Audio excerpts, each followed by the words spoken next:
Estamos de volta com o Jornal Terra Viva e vamos agora ao quadro Agro em Foco.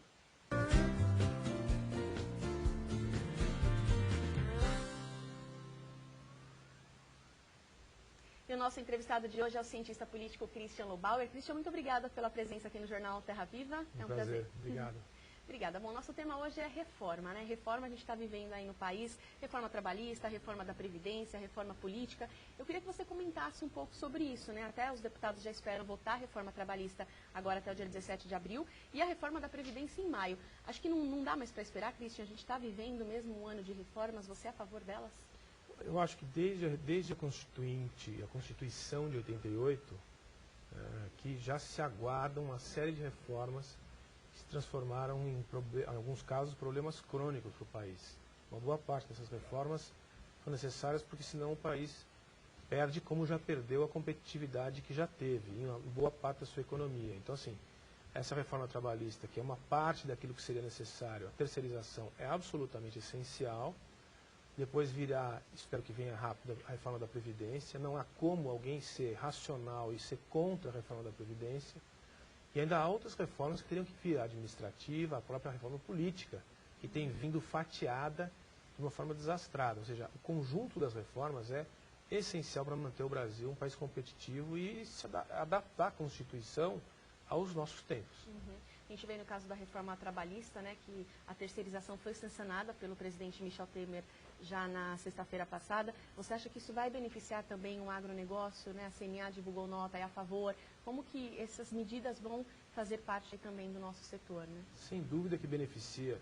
Não haverá direitos adquiridos abalados. Pelo contrário, quando você flexibiliza a legislação, você abre espaço para mais gente trabalhar.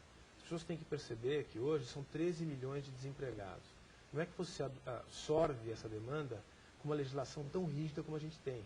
Então, assim, a terceirização é só um aspecto de toda uma legislação que tem que ser mais modernizada, mas ela se possibilita que vários setores possam terceirizar, como diz a palavra, ou seja, você passar uma parte do seu serviço interno para uma empresa contratada e ganhar escala e ganhar competitividade na qualidade do serviço que você presta ou dos produtos que você produz.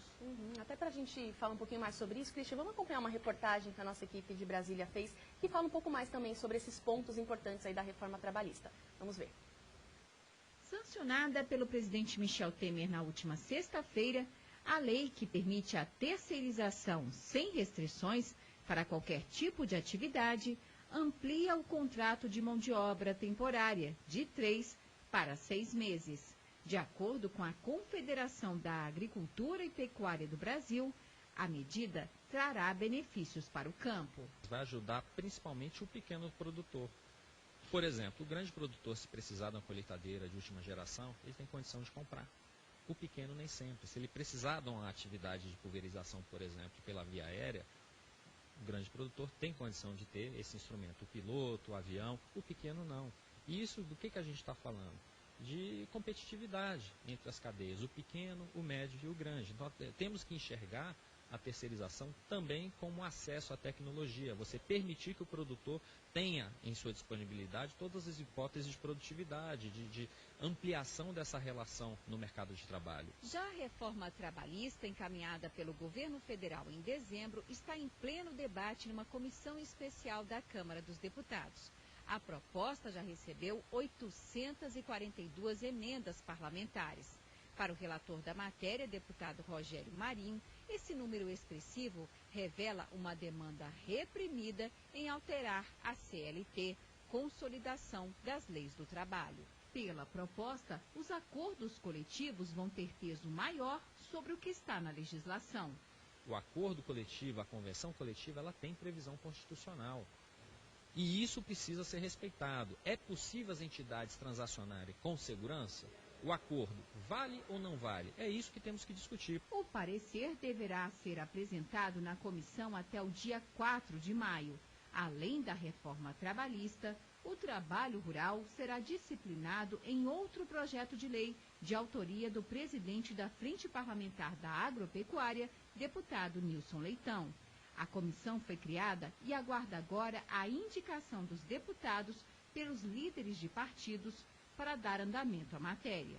Tem que aproveitar esse momento, né, para discutir a adaptação da legislação à situação da agropecuária. Longe, e qualquer discussão de precarização de trabalho, retirar direito, não é isso.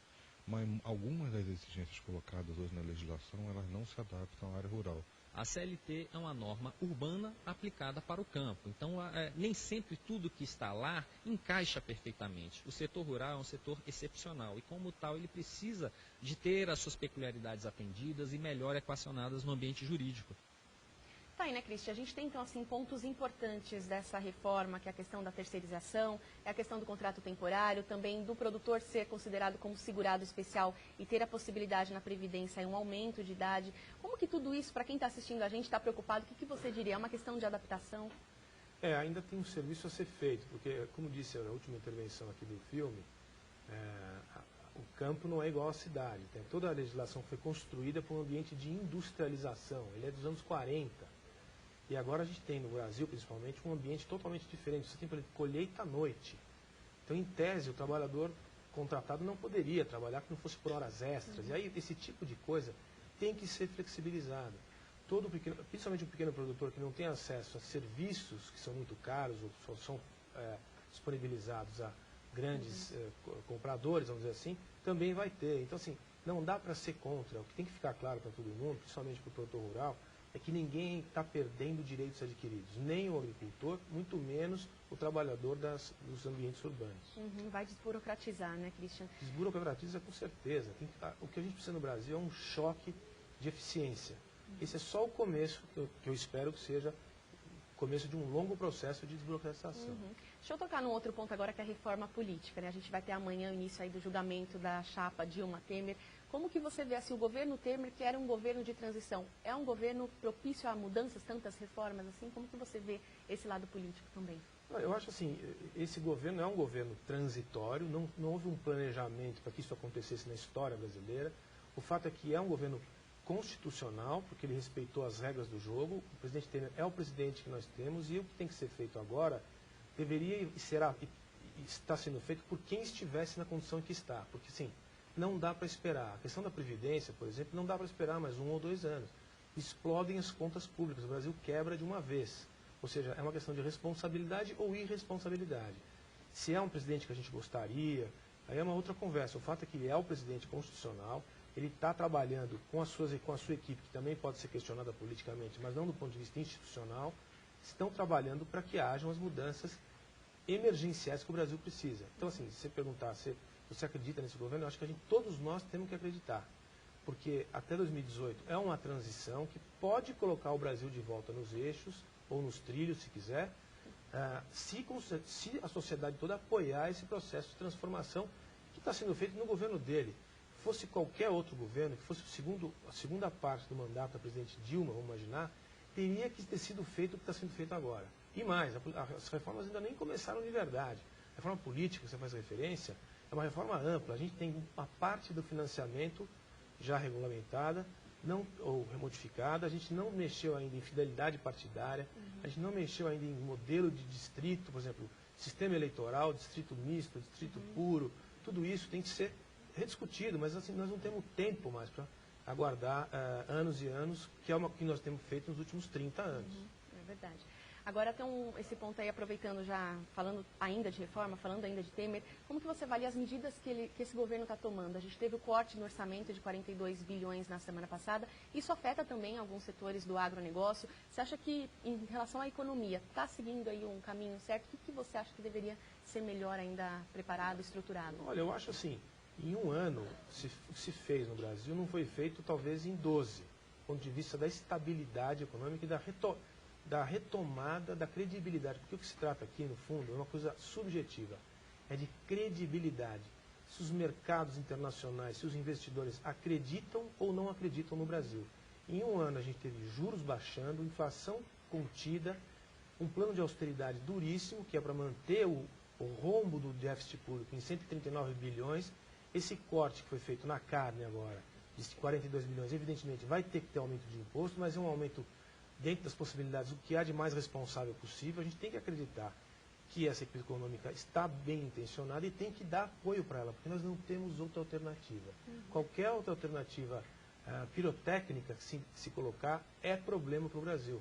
Agora, você pode dizer, bom, mas podia ser muito melhor. Bom, uma coisa é a realidade, outra é a ficção. A realidade é essa, e eu acho que do ponto de vista econômico, principalmente, mais do que o político, a gente tem um ambiente bastante razoável e todo mundo deveria colocar uma fé de que esse processo termine em 2018, para que em 2019 esse país volte a funcionar como deveria.